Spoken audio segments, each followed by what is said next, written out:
Et l'on retrouve maintenant Karina Chabour pour la chronique du jour. Bonjour Karina. Bonjour Damien. On parle de cette visite en Suisse de François Hollande, visite d'État, un déplacement destiné à apaiser le contentieux fiscal qui a pu agiter ces dernières années les relations entre les deux pays et tenter de resserrer désormais donc les liens économiques.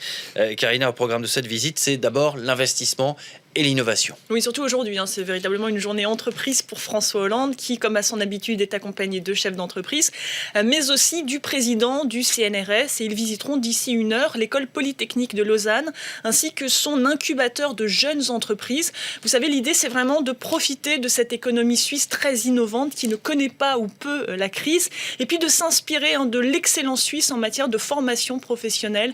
C'est véritablement l'arme anti-chômage. Alors, quelques chiffres, je ne sais pas si vous allez les voir, pour illustrer cette relation entre les deux pays. Ce sont près de 30 milliards d'euros d'échanges de marchandises chaque année. La France est le 4e fournisseur du pays et son 3e client. Les deux pays partagent 570 km de frontières et chaque jour, 150 000 Français traversent cette frontière. Oui, justement, on va parler de ces hommes et de ces femmes qui, tous les jours, traversent la frontière suisse pour aller travailler.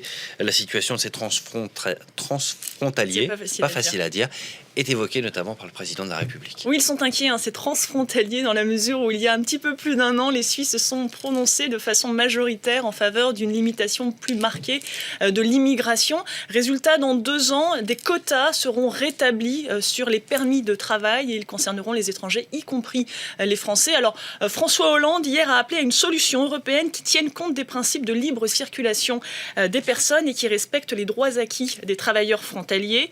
Et puis, autre source d'inquiétude pour eux, il s'agit, les menaces qui pèsent sur leur emploi en raison de la hausse du franc suisse. Si cette hausse, dans un premier temps, s'est traduite par un gain de pouvoir d'achat, les entreprises suisses, leurs employeurs, ont très vite réagi en augmentant le temps de travail ou bien même en baissant les salaires, voire en coupant dans les effectifs. Et travailler plus pour gagner plus. Qui dit Suisse dit secret bancaire. La question fiscale a bien évidemment été abordée. La question fiscale est derrière nous, a même affirmé François Hollande, après avoir accepté d'échanger tant bien que mal des informations sur demande concernant des ressortissants français suspectés de fraude fiscale. Et bien d'ici à 2018, la Suisse le fera de façon automatique, sous la pression internationale. Paris considère désormais que la Suisse fait son travail, joue le jeu de la lutte contre la fraude fiscale.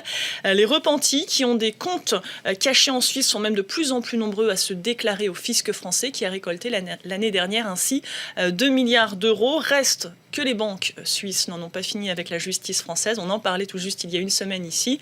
La filiale suisse d'HSBC, vous le savez, a été mise en examen à Paris dans une vaste affaire de fraude fiscale. Merci beaucoup, Karina Chabour.